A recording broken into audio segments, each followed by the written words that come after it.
குரோம்பேட்டை மற்றும் ராதாநகர் பகுதி மக்களின் 15 ஆண்டுகால நீண்ட நாள் கோரிக்கையை நிறைவேற்றும் வகையில் ராதாநகர் ரயில்வே சுரங்கப்பாதையை துணை முதலமைச்சர் உதயநிதி ஸ்டாலின் பொதுமக்கள் பயன்பாட்டிற்கு திறந்து வைக்கிறார். இதுகுறித்து நமது செய்தியாளர் மனோகரன் தரும் தகவல்களையும் அப்பகுதிவாசி அளித்த பேட்டியையும் பார்க்கலாம். தாம்பரம் மாநகராட்சி உட்பட்ட அதாவது குரோம்பேட்டை ஜிஎஸ்டி சாலையில் ஒட்டியுள்ள இந்த சுரங்க பாலம் தற்போது இன்று மாலை தமிழக துணை முதலமைச்சர் அவர்கள் திறந்து வைக்க உள்ளார். இந்த சுரங்கப்பாதையானது அதாவது நீண்ட காலமாக சுமார் ஒரு 15 வருடமாக நடைபெற்று வந்த பணி தற்போது நிறைவடைந்து மக்கள் பயன்பாட்டுக்காக இன்று திறக்க வைக்கப்பட்டுள்ளது. அதாவது கடந்த 2009ஆம் ஆண்டு திமுக ஆட்சியில் 14.75 கோடி மதிப்பீட்டில் தொடக்கப்பட்ட இந்த திட்டம் அதாவது நிலம் கையகப்படுத்துதல் மற்றும் பல்வேறு சட்ட போராட்டங்கள் நீண்ட காலம் தாமதமானது. பின்னர் திமுக மீண்டும் ஆட்சிக்கு வந்ததும் முதலமைச்சர் மு.க.ஸ்டாலின் உத்தரவின் பெயரில் பணிகள் வேகம் எடுத்தன.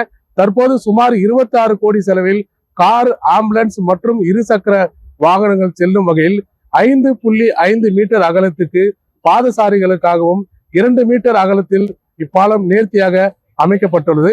அதாவது இந்த சுரங்கப்பாதை திறக்கப்படுவது மூலம் குரோம்பேட்டை ஜிஎஸ்டி சாலையில் ஒரு போக்குவரத்தானது மிகவும் குறையப்படும். அதே போல மக்கள் பயன்பாட்டிற்கு வருவதனால் மக்கள் சிரமமின்றி இந்த ஜிஎஸ்டி சாலை அதாவது ராதாநகர் பகுதியிலிருந்து ஜிஎஸ்டி சாலை வருவதற்கு வெகு ஏதுவாக இருக்கும் என கூறுகின்றனர். எம்எல்ஏ அமைச்சர் சட்டசபையெல்லாம் பேசி இப்போ முதலமைச்சர்கிட்ட பேசி அந்த சுரங்கப்பாதை கடகடன்னு வேலையை முடித்து இன்னைக்கு மக்கள் பயன்பாட்டிற்கு உதயநிதி ஸ்டாலின் துணை முதலமைச்சர் திறந்து வைக்கிறாரு. அது இந்த பக்கம் செய்கிற எங்கள் எல்லாருக்கும் ஒரு சந்தோஷமான செய்தி.